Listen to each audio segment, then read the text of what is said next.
हजरत इमाम हसन सैयद इन्हीं की निस्बत से बने हैं सब।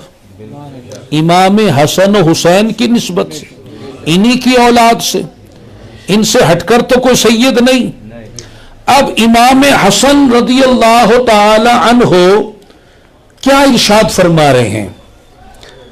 फरमा रहे हैं कि मैंने अपने बाबा मौला अली करमल्लाहु ताला वजहुल करीम से सुना कि आप फरमाते थे कि मैं बारगाह रिसालत सल्लल्लाहु अलैहि वसल्लम में हाजिर था तो वहां हजरत अबू बकर और हजरत उमर तशरीफ ले आए।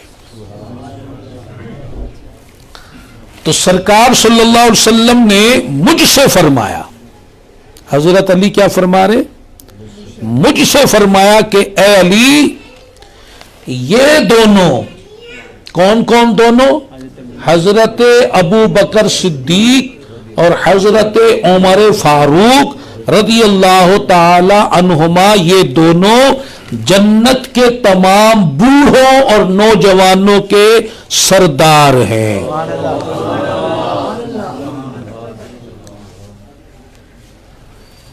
अब ये बात किसने बयान की? हजरत अली रदी अल्लाह अन्हो ने। और रावी कौन है? हजरत इमाम हसन मुज्तबा रदी अल्लाह ताला अन्हो।